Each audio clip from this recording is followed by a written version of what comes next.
नमस्कार, मैं Raghav BSR media में आप सभी का हार्दिक स्वागत करता हूं। भारत में लगातार कोरोना के मामले जो कोविड-19 के केसेस हैं वो दिन प्रतिदिन बढ़ते चले जा रहे हैं। जिस तरह से पिछली थर्ड वेव को लेकर के बात करें या दूसरी जो वेव आई थी वो बेहद खतरनाक थी। ऐसे में जो ओमिक्रॉन का नया सब वेरिएंट जो सामने आया है BA 2.75 ये शायद बेहद खतरनाक है और इसके बारे में आज हम जानने के लिए यहाँ पर उपस्थित हुए हैं। हमारे साथ में हमारे देश के जाने-माने प्रोफ़ेसर डॉक्टर अनिल अरोड़ा हमारे साथ में गैस्ट्रोएंटरोलॉजिस्ट हैं सर गंगाराम हॉस्पिटल से। सबसे पहले मैं इनका स्वागत करना चाहूँगा। प्रणाम, नमस्कार। Thank you. साथ-साथ में हमारे साथ में हैं डॉक्टर अनिल गुप्ता जो कि दिल्ली मेडिकल काउंसिल के प्रेज़िडेंट हैं। बहुत-बहुत स्वागत है। प्रणाम, नमस्कार। नमस्कार। जी, तो सबसे पहले हम डॉक्टर अरोड़ा के पास में आना चाहेंगे और उनसे जानना चाहेंगे कि डॉक्टर साहब कि जिस तरह से हम देख पा रहे हैं कि दिल्ली का ग्राफ जो है पिछले कई दिनों से सबसे ऊपर चल रहा है और तकरीबन 3000 के करीब मामले जो हैं प्रतिदिन आ रहे हैं। इसमें डेथ रेट भी यहाँ पर ज़्यादा दिखाई दे रही है। तो ये जो ओमिक्रॉन का जो सब वेरिएंट है BA 2.75 जिसको अभी तक ये नाम मिला है या पूरा नाम पूरी तरह से अभी तक नहीं दिया जा सका है, तो इसके बारे में कुछ थोड़ी-सी मालूमात हमें बताएँ कि क्या है ये वेरिएंट? देखिए, राघव जी, जैसे आपने बड़ा साफ शब्दों में बताया कि जो थर्ड वेव से राहत पाके हम एक समृद्धि की तरफ बढ़ रहे थे, तो एवरी टाइम वी थिंक कि the virus is gone, it tries to come up with its ugly head again. ये हमारा अरुण जी मेरे साथ सहमत होंगे कि हमारा सेकंड वेव के साथ हुआ, थर्ड वेव के साथ हुआ, अब फोर्थ वेव के साथ भी हो रहा है। Every time we tend to think कि हमें एक बूस्टर लग गया, दूसरी वैक्सीन लग गई, तीसरा बूस्टर लग गया और वायरस ऑलमोस्ट खत्म हो गया, कोई बचा ही नहीं जिसको एक्सपोजर नहीं हुआ। Again we come up with this new variant. तो वाकई में प्रॉब्लम ये है कि ये अजीब सा वायरस है जिसने एक तरीका ढूंढ लिया है कि सारी वैक्सीन्स को, सारे इम्यून सिस्टम को बाईपास करके it still enters the cell. Even though we know that after vaccination और आफ्टर द प्रीवियस इन्फेक्शन इसकी जो पैथोजेनिसिटी है या विरुलेंस है, जो इसको नुकसान करने की क्षमता उतनी नहीं रहती, but fact remains it still causes infection 1, 2, 3, 4। और यूएस में तो ऐसे लोग भी हैं जिनको 5वीं बार कोविड-19 इन्फेक्शन हो गया है। और हमें याद रखना चाहिए कि जितनी बार कोविड इन्फेक्शन होता है, इट कीप्स ऑन एडिंग। 1 बार, 2 बार, 3 बार, तो हर बार कुछ ना कुछ रेसिडुअल डैमेज कर जाता है। Even if you are young, और रिपीटेड अटैक होने से ये हो जाएगा। उसका रीज़न ये है कि ये एक तरीका ढूँढ लेता है कि जो आपकी प्रोटेक्टिव एंटीबॉडी बनी है, नेचुरल इन्फेक्शन से या वैक्सीनेशन से, तो उसमें इस तरीके के अपने स्पाइक प्रोटीन में चेंजेस कर लेता है कि ये वो वाली जो एंटीबॉडी जो बनी है, जो आपके लिए प्रोटेक्टिव थी, अदरवाइज़ उसको बायपास करके it enters into the cell. That is the biggest problem with this virus. जी, तो डॉक्टर साहब जो है मैं आपसे एक बात और जानना चाहूँगा कि जिस प्रकार से हम ये देख पा रहे हैं कि ये वायरस में डेथ रेट भी पहले से कहीं ज़्यादा दिखाई दे रही है। तो ये क्या बहुत खतरनाक वायरस है? मैं आपसे ये भी जानना चाहूँगा और उसके बाद में आएँगे डॉक्टर गुप्ता के पास में। देखिए, अभी राघव जी, ये वेरिएंट रिसेंटली डिस्कवर हुआ है। पिछले 10 दिन से ही ये हमारा ट्रेंड है दिल्ली में कि इसके जो केसेस हैं ऑलमोस्ट 2500 पर डे रिपोर्ट हो रहे हैं। ये ज़रूर पता है कि ये वायरस ज़्यादा इन्फेक्शियस है। इसका मतलब है इसकी टेंडेंसी है कि इम्यून सिस्टम को एस्केप करके इन्फेक्शन करना। पर ये कोई प्रूफ नहीं है कि ये पैथोलॉजिकली ज़्यादा विरुलेंट है या ज़्यादा घातक है शरीर के लिए। उसके लिए we'll need more data from different countries. Already it has been reported from 12 countries. Possibly it has started from India, and 12 countries have already reported it to be the a variant of concern. Even WHO is tending to recognize it as a variant of concern. तो ये घातक अभी तक नहीं कह सकते, but certainly it is a issue of concern not only for India but the whole world as well as the WHO. बहुत-बहुत शुक्रिया। मैं सीधा यहाँ पर डॉक्टर अरुण गुप्ता जी के पास में आना चाहूँगा। बहुत-बहुत स्वागत है सर आपका हमारे इस प्रोग्राम में। मैं आपसे जानना चाहूँगा जैसे यहाँ पर अभी हमारे साथ में डॉक्टर अरोड़ा कह रहे हैं कि अभी इस बारे में तो नहीं पता है कि पैथोलॉजिकली ये कितना जो है घातक है। लेकिन जो आंकड़े हैं ख़ास तौर पे हम दिल्ली की बात करें तो दिल्ली में थोड़े भयानक ये जो है आंकड़े नज़र आ रहे हैं क्योंकि पूरे देश भर में सबसे ज़्यादा केसेस हमारी दिल्ली में, जहां पर कहा जा सकता है कि दिल्ली में पिछले दिनों में केसेस ऑलमोस्ट जीरो की तरफ जा चुके थे। तो ऐसे में दिल्ली में ये जो दिखाई दे रहा है, दिल्ली मेडिकल काउंसिल की तरफ से आप क्या कहना चाहेंगे? पहले तो मैं अरोड़ा जी की सारी बातें सहमत हूँ। बिल्कुल उन्होंने अच्छे से एनालाइज किया। अब आप एक बात समझ लीजिए अच्छे से, ना वही ये वायरस कभी गया था और ना ये कभी जाएगा पूरी तरीके से। ये ना वायरस का तरीका ऐसे होता है, एक बार आ जाते हैं तो ये जितने भी हिस्ट्री है, ये जो एक मान के चलिए एक तरह की लड़ाई है। ये वायरस भी सर्वाइव करने के लिए लड़ रहा है, हम भी सर्वाइव करने के लिए लड़ रहे हैं। इससे battle between humans and virus. हम बनाते हैं नेचुरल इम्यूनिटी, हम बनाते हैं वैक्सीन उसको रोकने के लिए, एलिमिनेट करने के लिए। वायरस अपने आप को चेंज कर देता है, उसको भी उस तरह, क्योंकि उसके लिए होस्ट हम ही लोग हैं, उसको भी सर्वाइव करना। तो एक तरह की लड़ाई चलती है। जितने भी पैंडेमिक पहले हैं तो हमेशा ये वेव फॉर्म में आते हैं, आएंगे, बढ़ेंगे केस, फिर कम होंगे, फिर बढ़ेंगे। ऐसा नहीं कि एकदम से चले जाते हैं। तो आगे भी ये पैटर्न रहेगा। इनफैक्ट हम बहुत सी बीमारियां जैसे फ्लू है, सीजनल फ्लू हर बार आते हैं, तो ये आते रहते हैं, जाते रहते हैं। तो ये सेम पैटर्न एक्सपेक्टेड था, ये हो रहा है। अब बात रही दूसरे की कितना वेरुलेंट है। देखो जो डेथ हो रही है दिल्ली में, ऐसा नहीं, सिचुएशन बहुत भयानक है दिल्ली, क्योंकि बहुत ही क्लोज्ड पॉपुलेशन है। दिल्ली सबसे ज्यादा खुली हुई है, तो बाकी विदेशों से लोग पहले यही आते हैं, तो दिल्ली का एक्सपोजर लेवल बहुत ज्यादा है। पर ऐसा सिचुएशन में भयानक इसलिए नहीं कहूंगा कि आप जो एडमिशन रेट है मेन जो हॉस्पिटल में, वो बहुत नहीं बढ़ रहा है इन प्रोपोर्शन, क्योंकि 15% की अगर आप पॉजिटिविटी लगाएं तो यहाँ एब्सोल्यूट नंबर की बात नहीं करनी चाहिए। एब्सोल्यूट नंबर आप डिपेंड करता है आप टेस्ट कितने करवाते हैं। अगर हम टेस्ट कम करवा रहे हैं तो एब्सोल्यूट नंबर कम हो जाएगा। अभी आप 10 लाख टेस्ट कराइए तो आप 1.5 लाख केस आपको मिल जाएंगे, तो वो तो एब्सोल्यूट नंबर की बात नहीं। पर परसेंटेज वाइज ये कल का 13% था, कुछ दिन पहले 17% भी दिखा रहे थे, तो ये काफी ज्यादा है। इस परसेंटेज के हिसाब से अगर हम हॉस्पिटल एडमिशन की बात करें तो वो कॉरेस्पॉन्डिंगली नहीं बढ़ रहा है। दैट मीन्स कि इतना सीरियस वाली नहीं है, तो मुझे लगता नहीं कि बहुत घबराने की बात है। दूसरा, जो लोग डेथ होती है, जीरो डेथ थी पहले, हम जीरो डेथ ही चाहते हैं, हमेशा रहे। पर जो डेथ होती है, अगर आप कहें जी 5 हो गई, पहले जीरो था, जो 5 डेथ होती है, 10 डेथ होती है, तो डेथ पर डेथ का एनालिसिस बहुत जरूरी है। Are people dying because of Covid और they are dying with Covid, ये भी इंपॉर्टेंट है। क्योंकि जब एक पॉपुलेशन में 100 में से सिर्फ 15 लोगों को वैसे ही पॉजिटिव आ रहा है, तो वो जो 15 डेथ किसी और वजह से भी होती है, अगर उसका आप टेस्ट करोगे तो पॉजिटिव आ जाएगा, तो आप लेबल कर देते हो जी कोरोना से डेथ हुई, पर वो क्या कोरोना से हुई है? अगर मान लो किसी को हार्ट अटैक से हुई है, किसी सीरियस इन्फेक्शन से हुई है, निमोनिया से हुई है, तो ये जानना पड़ेगा उस डेथ में कोरोना का कंट्रीब्यूशन कितना है। आप किसी वजह से डेथ होती है, मान लीजिए हार्ट अटैक से डेथ होती है, हॉस्पिटल में पेशेंट आता है, हम उसका टेस्ट भी कर लेते हैं, वो पॉजिटिव आ जाता है। इट्स नॉट दैट कि वो कोविड से मर गया। तो हर डेथ का एनालिसिस बहुत जरूरी है, उसके बाद ही हम ये कह सकते हैं कि भाई कोविड से कितनी डेथ हुई। हाँ, ये बात जरूरी है कि जो लोग मार्जिनल हैं, जो ओल्ड एज के हैं, फ्रेल हैं, दुनिया बीमारी हैं, जो मार्जिनल हैं, उनको ये ज्यादा इफेक्ट करती है। पर मुझे लगता है यंग पॉपुलेशन में और इवन पीडियाट्रिक एज ग्रुप में जहां मैं देखता हूँ, ऐसे कोई खतरनाक बात नहीं। It's like mostly behaving like a mild viral infection. जी। डॉक्टर साहब, एक प्रश्न मैं आपसे और जानना चाहूंगा, क्योंकि आप पीडियाट्रिक जो है सर्जन, पीडियाट्रिशियन है, तो मैं आपसे एक बात जानना चाहूंगा कि ये क्या बच्चों में जो इसका असर है वो क्या कुछ देखा जा रहा है? क्योंकि पिछले दिनों में जो वैक्सीन भी लगी है वो 12 साल से ऊपर के बच्चों में लगी है, और स्कूल में बच्चे आजकल जो है रेगुलर स्कूल जा रहे हैं, तो स्कूलों में भी जो है कुछ इस तरह के मामले सामने आ रहे हैं। क्या इसको लेकर के कुछ कहना चाहेंगे आप? इसमें ये बहुत अपने वैलिड पॉइंट उठाया, और मुझे इसकी बहुत चिंता है कि दुनिया के ऑलमोस्ट ज्यादातर देशों में 5 साल या 3 साल तक के बच्चों को वैक्सीन लग चुका है। हमारे देश में 12 साल से नीचे सारे के सारे बच्चे एक्सपोज्ड हैं, किसी को वैक्सीन लगा नहीं है। इनफैक्ट जो 12 से 18 साल हैं या उसके ऊपर भी है, उनका बूस्टर लेवल बहुत ही मिनिमल है। तो ये थोड़ी चिंता की बात है, क्योंकि एक टाइम के बाद इसकी इम्यूनिटी लेवल आपके पुराने वैक्सीन की कम हो जाती है। दूसरा, ये बहुत इंपॉर्टेंट फैक्टर है, क्योंकि 2 साल तक बच्चे एक प्रोटेक्टेड एनवायरनमेंट में थे, घर से बाहर निकले नहीं थे। अब सडनली बच्चे स्कूल जा रहे हैं, तो ना सिर्फ कोविड बल्कि दूसरे जो वायरल इन्फेक्शन है इसमें बहुत इतने देख रहे हैं, शायद हम लोगों ने अपने कैरियर में कभी देखे नहीं। क्योंकि बच्चे एकदम से एक्सपोज होते हैं, तो अब ये वायरल इन्फेक्शन भी हो रहा है, हैंड फुट माउथ डिसीज भी बहुत आ रही है, और काफी इन केसेस में कोविड वाले भी होंगे जो माइल्ड रूप का बुखार होता है और 2 दिन में अपने आप ठीक हो जाते हैं। तो आई एम श्योर कि काफी केसेस, पर हाँ सीरियस केसेस बच्चों में देखने को नहीं मिले।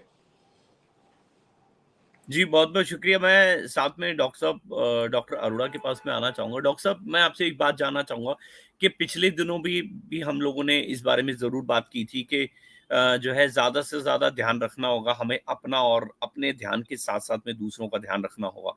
लेकिन आपको दिल्ली में जो स्थिति नजर आ रही है कि हमारे देश के बाकी हिस्सों से कहीं ज्यादा केसेस जो हैं हमारी दिल्ली में हैं, तो ऐसे में आपको क्या लगता है कि अ, हर किसी को किस तरह से गुजरना होगा? एक चीज मैं और आपसे जानना चाहूंगा कि शायद सुना है कि इसमें जो बुखार है और बुखार के साथ साथ में जो प्रॉब्लम्स हैं, वो इसके सिम्टम्स क्या कुछ दूसरे वेरिएंट से अलग हैं? इस बारे में थोड़ा सा हम जानना चाहेंगे। देखिए राघव जी, जैसे डॉक्टर अरुण ने बड़ी अच्छी तरह बताया कि ये जो वायरल इन्फेक्शन है जो पैंडेमिक की फॉर्म में आता है, तो because of the different forces of science as well as the population response, gradually it gets into endemicity. इसका मतलब है कि जाने के बाद जो इसकी पीक वेव आ जाती है, जो उसकी कर्वीलिनियर उसका पाथ होता है, then it settles down to occasional cases and then it crops up in seasons again. So same thing is happening to this virus. So अगर हम इतनी बात अच्छी तरह समझ लें, अपने जहन में बिठा लें, तो हम जो बेसिक प्रिकॉशंस हैं जिससे कि हर तरीके के respiratory tract infections, tuberculosis, common cold, coryza, swine flu etcetera which can be prevented is कि हमें क्या दिक्कत है कि हम पब्लिक में जाएं तो मास्क पहने, मैक्सिमम कोशिश करें कि जब भी इस एरिया में हो जहाँ सोशल गैदरिंग ज्यादा हो, आप मास्क पहन के रहें, और मिनिमम एरिया में इन्वॉल्व हूँ जहाँ की सोशल गैदरिंग बड़ी हो, unless it is needed. It is just a question of time. जैसे डॉक्टर अरुण ने बताया कि इनकी वेव है जो 1 2 3 या 4 साल चलती है, उसके बाद by default, by the law of natural process, it will settle down. Till then I think we have to keep up our guard. आप रेगुलरली मास्क जरूर पहनते रहिए, अपने वैक्सीनेशन स्टेटस को जरूर अपडेट रखिए। अगर आपको बूस्टर नहीं लगा तो बूस्टर लगवाइए। अगर छोटे बच्चे में, जैसे डॉक्टर अरुण ने बताया कि वैक्सीनेशन नहीं लगी हुई, I think the owners lies both on the teachers, parents and the society in general, कि छोटे बच्चों को उतनी अहमियत नहीं पता होगी जितनी कि हम उनको समझा सकते हैं। तो हमारी जिम्मेवारी as parents, as guardians of the law, as guardians of the health care, we have to coax them to have the vaccination। अगर वैक्सीनेशन लगी हुई हो, प्रिकॉशंस लेते हो, तो ये तो आया गया फिनोमिना होगा, वायरस आएगा और जाएगा। अब ये वो घातक वेव नहीं रही जो डेल्टा में थी, जिसमें इतने ज्यादा लोगों को हुआ, we were not vaccinated, the virus was virulent and we were not prepared. So that position and that second wave certainly cannot be compared to the present Omicron, Delta wave 5 or 4 or BA 2.75, whatever name you want to give। But it is just a giving lesson. भगवान आपको बार बार message दे रहा है कि आप basic concept को follow करो, social distancing maintain करो और अपना मास्क रेगुलरली डाल के रहो जब तक कि ये वीन ऑफ नहीं हो जाता। जहां तक इसकी सिम्टोमेटोलॉजी का ताल्लुक है, कुछ वेरिएंट्स डिफरेंट है, इसमें हाई ग्रेड फीवर इतना नहीं होता और it remains more in the upper respiratory tract rather than going down into the lungs, क्योंकि ऑलरेडी आपके पास बॉडी में इम्यून सिस्टम है active because of the previous infection and vaccination. तो by the time it is entering through the nose तो थोड़ा सा neutralise हो जाता है। That is the reason certainly इसकी जो mortality is not as bad and as violent and as वॉइग्रेंट as was seen in delta wave. पर इसके जो symptoms can present with diarrhoea, it can present with non specific abdominal pain, fever, muscle aches and may not be always related to the respiratory tract alone. तो symptom थोड़े जरूर different है, but anybody who has a contact with the person who has Covid और जिसको fever है, माइल्जियाज है, सोर throat है, तो only way to diagnose it rather than depending on the symptom is to get it tested. Advantages, एक तो आपको पता लग जाएगा कोविड है, यू कैन बी केयरफुल, और आपके साथ जो आपके मदर, फादर, आपके कोलीग, फ्रेंड्स हैं जो कि वल्नरेबल एज ग्रुप में हैं या वल्नरेबल इम्यून स्टेटस में हैं, उनका बचाव जरूर हो जाएगा।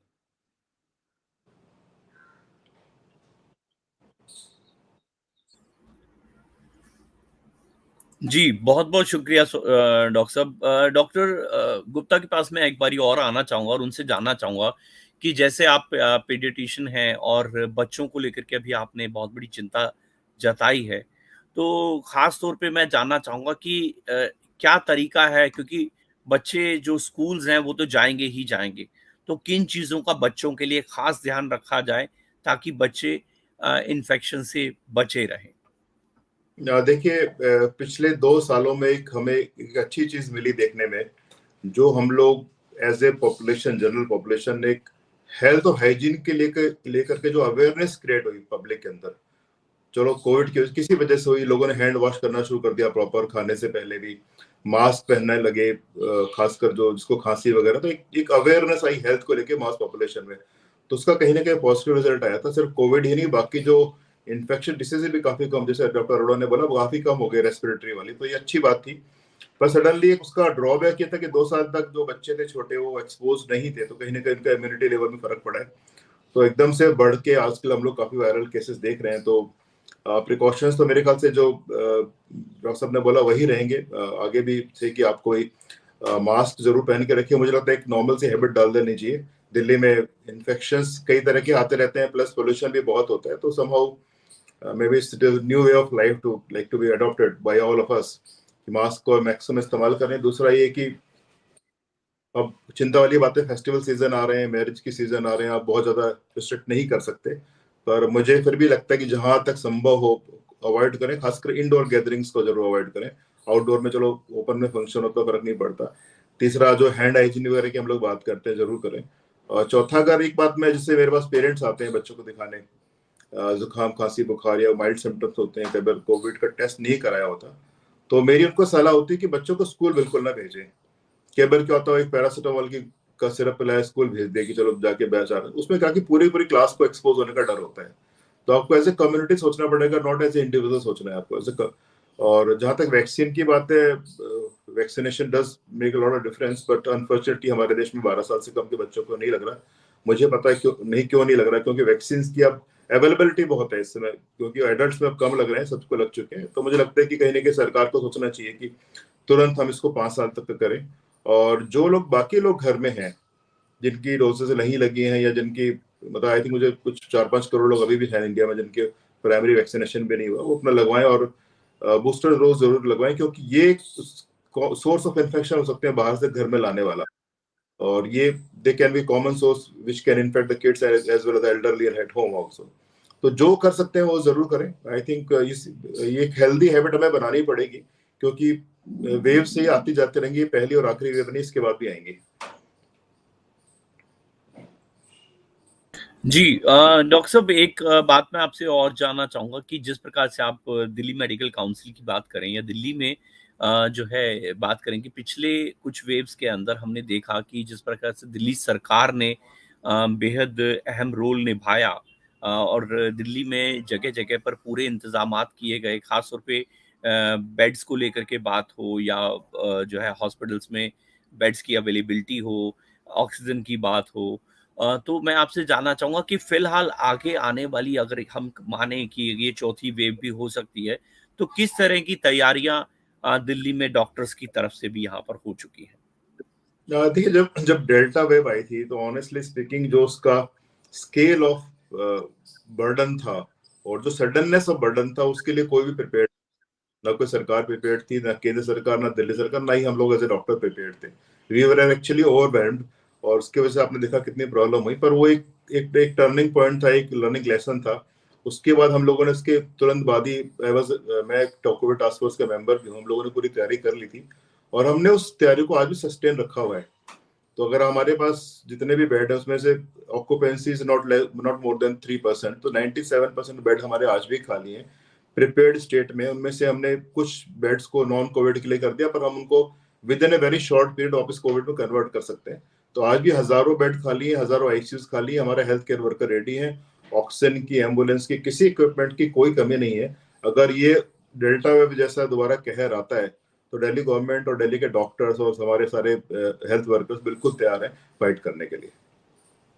जी, बहुत-बहुत शुक्रिया। मैं आखिर में चलने से पहले प्रोफ़ेसर डॉक्टर अनिल अरोड़ा जी के पास आना चाहूँगा और उनसे जानना चाहूँगा, डॉक्टर साहब, कि इस कुल मिलाकर के इस नए वेरिएंट को लेकर के आप क्या कहना चाहेंगे कि किन चीज़ों का और ख़्याल रखने की ज़रूरत है? और ख़ास तौर पे क्योंकि जैसा अभी यहाँ पर डॉक्टर गुप्ता ने भी कहा कि फेस्टिव सीज़न जो है चल रहा है, साथ-साथ में शादियों का सीज़न भी आने वाला है, तो लगता है कि जगह-जगह पर जो है काफ़ी सारे लोग जो हैं एकत्र होने वाले हैं। अगर हम बात करें अभी जन्माष्टमी, कृष्ण जन्माष्टमी जो ख़ास हमारा बेहद ही प्रिय त्योहार है, उसमें आपको पता है कि अलग-अलग जगहों पर कृष्ण जन्माष्टमी बड़े रूप में मनाई जाती है, जहाँ पर लोग जो हैं बहुत ज़्यादा इकट्ठा होते हैं, एकत्र होते हैं। तो मैं आपसे जानना चाहूंगा कि किस चीज का और किस तरह से ख्याल रखा जाए, और चलने से पहले क्या कहना चाहेंगे इस वेरिएंट को लेकर के? राघव जी, ये बहुत अच्छा है कि आप अपने सोशल मीडिया के through you are educating people regarding the relevance of this variants. So once the audience understands how the virus spreads, then the onus lies on them to protect themselves. Government, doctor, health workers as well as the task force will have a limited role. अगर आप ही खुलेआम parties में जाएंगे बिना mask डाले जब ये कि न्यू वेरिएंट्स इमर्ज हो रहे हैं, there is nobody who can stop.